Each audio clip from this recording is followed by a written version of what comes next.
Hello साथीहरूलाई मेरो ब्लगमा स्वागत छ।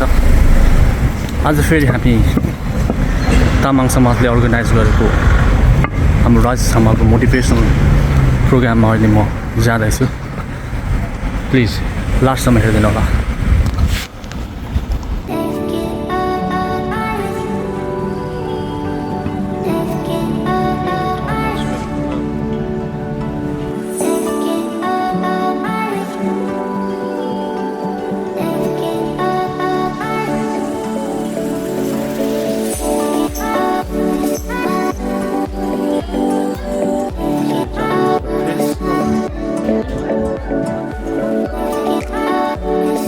भूतपूर्व अध्यक्षज्यू पनि आउनुभएको छ राईसम्म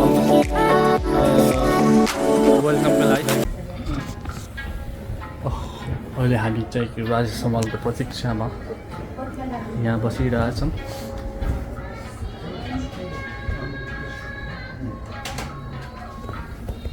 अब हाम्रो महानायक कमेडियन भाइ पनि आइसक्नु भएको छ। भाइ एक दुई शब्द बोलिदेऊ न त भाइ। हाम्रो नै अब सानैदेखि हेरेको हाम्रो महानायक राजेश हमालजी चाहिँ आउँदै हुनुहुन्छ। अब राजेश हमाल आइसकेपछि हामी नआउँदा कुरै भएन होइन। त्यो भएर चाहिँ आज चाहिँ एकदम है उहाँको कुराहरू सुन्नुपर्छ र जिन्दगीमा कसरी चाहिँ सफल हुनुपर्छ त उहाँको कुरा सुनेर अझै सफल हुन चाहिँ हामीलाई चाहिँ मन लागिरहेछ होइन। हो किनमा भएर सफल भइन्छ कि या विश्वको अरू कुनै कुना जानुपर्छ कि होइन, त्यस्तो लागिरहेछ। र आज एकदमै उहाँको कुराहरू सुन्ने र आफूले केही प्रगति गर्न सक्छ गर्ने चाहिँ विचार गरेको छु।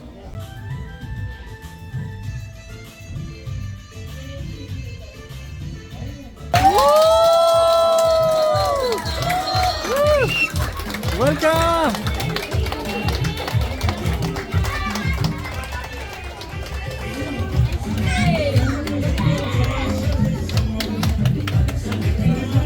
Welcome!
प्राय व्यक्तिले खेलाएको छ भने हामी भन्छौँ यसो हेर्दाखेरि चाहिँ नि आफ्नो उमेर जस्तो नदेखेर हो तपाईँ त साथै फिट हुनुहुन्छ यङ जस्तो देखिनुहुन्छ भन्छौँ नि।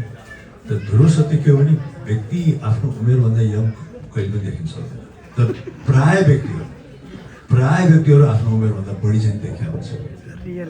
आफ्नो उमेरभन्दा प्राय व्यक्ति बढी किन देखिन्छ भने त्यही हो, खानपिन, स्ट्रेस, भागदौड होइन, ती सबै कुराहरू